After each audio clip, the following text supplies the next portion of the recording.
இலவசமா ஒரு விஷயத்தை கொடுக்கணும், காம்படிஷனை டிஸ்ட்ராய் பண்ணணும், அதுக்கப்புறம் மார்க்கெட்ல ராஜாவா ரூல் பண்ணணும். இன்னைக்கு இந்தியாவோட டெலிகாம் இண்டஸ்ட்ரி இந்த மாதிரி ஒரு நிலைமையில தான் இருக்கு. அவங்க வைக்கிறது தான் ரூல்ஸ், அவங்க கொடுக்கறது தான் ஆஃபர். திடீர்னு ஒரு நாள் ட்ராய் வந்து என்ன சொன்னாங்க, நாங்க வச்ச சர்வேல மக்களுக்கெல்லாம் டேட்டா பேக் இல்லாமையும் ஒரு பிளானை வந்து எதிர்பார்க்குறாங்க. ஸோ நீங்க எல்லாம் என்ன பண்ணுங்க, வாய்ஸ் ஒன்லி பிளானை கொண்டு வாங்க, சீக்கிரமாவே கொண்டு வாங்கன்றது போல Jio, Airtel, Vodafone idea, BSNL சொல்லியிருந்தாங்க. நம்மளும் அதே விஷயத்தை தான் எதிர்பார்த்து காத்துட்டு இருந்தோம். சரி, கம்மியான விலையில ரீசார்ஜ் ஏதாச்சும் கொண்டு வந்துருவாங்க, நம்மளுடைய செகண்ட் நம்பர் ரீசார்ஜ் பண்றதுக்கோ, இல்லை வீட்டில் யாராச்சும் பெரியவங்க இருக்காங்க, அவங்க டேட்டா பேக்கே யூஸ் பண்ணலனாலும் மினிமம் ரீசார்ஜ் பண்ண சொல்லுவாங்களே, அதுக்காக பழைய மாதிரி ஏதாச்சும் பேக்கை கொண்டு வந்துருவாங்களான்னு சொல்லி வெயிட் பண்ணிட்டு இருந்தா இவங்களும் புது பேக்கை கொண்டு வந்தாங்க. இல்ல புதுசா கொண்டு வர்ற மாதிரி ஒரு பிளானை கொண்டு வந்தாங்க. ஸ்கெட்சி ட்ராய்க்கு போடுவாங்கன்னு பார்த்தா மக்களாகி நமக்கு தான் போட்டாங்க. ஏன்னா ஏற்கனவே எந்த பிளான்ல டேட்டா, வாய்ஸ் எல்லாமே இருந்து மினிமமாக இருந்ததோ அதிலிருந்து டேட்டாவை மட்டும் உருவிட்டு அதே பிளான் இந்தாங்க வச்சுக்கோங்க போங்க, இதுதான் வாய்ஸ் கால் அப்படின்னு சொல்லிட்டு எல்லாருமே சொல்ல ஆரம்பிச்சிட்டாங்க. இதை எதிர்த்து நம்மளே ஜனவரி 24 ஒரு வீடியோ போட்டிருந்தோம். நிறைய பேர் சப்போர்ட்டும் பண்ணியிருந்தீங்க, ஷேரும் பண்ணியிருந்தீங்க.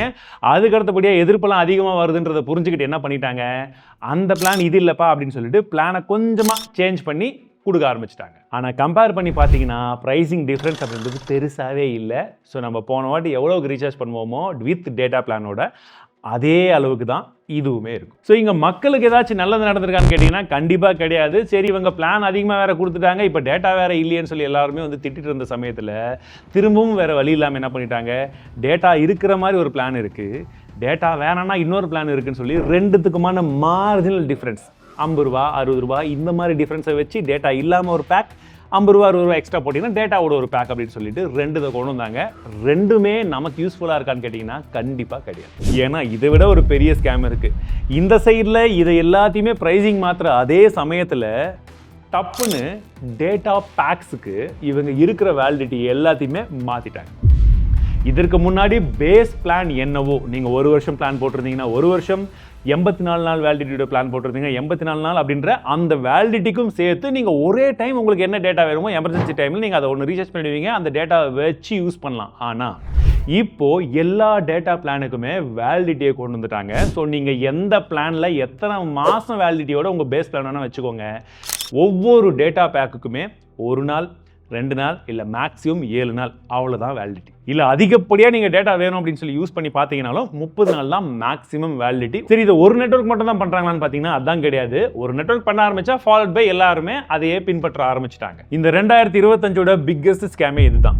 ஏன்னா இவங்க ப்ரைஸிங்கை இப்போ இன்க்ரீஸ் பண்ணல, ஏற்கனவே இருந்த ப்ரைஸிங்கை மாற்றி தான் வச்சுருந்தாங்க. 397 ரூபாய்க்கு இருந்த ப்ரைஸிங்கை ஆல்ரெடி ஏற்றி வச்சுருந்தாங்களா அந்த 84 வேலிடிட்டியில் இருந்தது.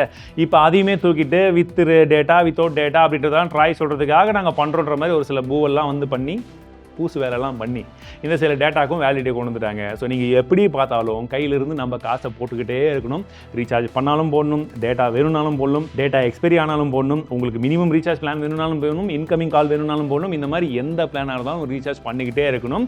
அப்போ தான் அவங்களுக்கான ஆவரேஜ் ரெவன்யூ பர் யூசர் அதோடைய காஸ்ட்டும் ஏறிக்கிட்டே போகும். ஏன்னா இந்த டேட்டாவை பார்க்கும்போது தெரியும், 2022, 23, 24 பார்க்கும்போது அஃப்கோர்ஸ் முன்ன விட இப்போ இன்க்ரிமெண்ட்டில் தான் இருக்குது, அவங்களுக்கான ரெவன்யூ அதிகமாக தான் வருது. பட் அவங்க எதிர்பார்த்த அளவுக்கு ரெவன்யூ இன்க்ரீஸ் ஆகலை. அதை எப்படா இன்க்ரீஸ் பண்ண வைக்கிறதுன்றதை தான் பிளான் பண்ணுறாங்க.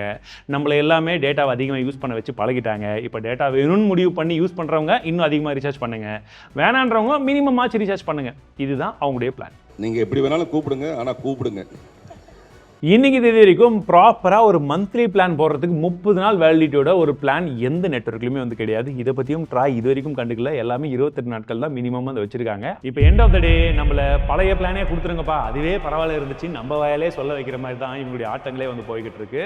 ஸோ இஃப் இன் கேஸ் உங்களுக்கு பிளான் வேலிடிட்டிலாம் முடியுது, நீங்கள் அடுத்ததாக ரீசார்ஜ் பண்ண போகிறீங்கன்னா இன்னைக்கு தேதியில் இருக்கிறதுலே பெஸ்ட் பிளான் என்ன ஏதுன்றது உங்களுக்கு ஒரு எக்ஸல் ஷீட்டில் வந்து காமிக்கிறேன். ஸோ அதுலேயுமே உங்களுக்கு மினிமமான வேலிடிட்டியில் எது பெஸ்ட்டாக இருக்குமோ அதை ரீசார்ஜ் பண்ணிக்கோங்க இப்போதைக்கு. ஏன்னா போக போக ஏதாச்சும் பிளான்ஸ் எல்லாம் மாறுதுன்னா அப்போ நம்ம வந்து கொஞ்சம் எஸ்கேப் ஆக ஒரு வாய்ப்பாக இருக்கும். ஒருவேளை நீங்கள் பிஎஸ்என்எல் யூஸ் பண்ணுறீங்க, உங்களுக்கு அதில் சர்வீஸில் எந்த ஒரு பிரச்சனையுமே கிடையாது, எஸ்எம்எஸ் எல்லாம் ஆன் டைமில் வந்துருதுன்னா மட்டும் இருக்கிறதுல சீப்பஸ்ட் பிளான் பிஎஸ்என்எல் இருக்குது. மேபி நீங்கள் அதை கன்சிடர் பண்ணி பார்க்கலாம். வாய்ஸ் காலுக்காக மட்டுமே ஒரு பிளானை கொண்டு வாங்கன்னு சொல்கிறதுக்கே ட்ராய்க்கு இவ்வளோ நாள் ஆயிருக்கு.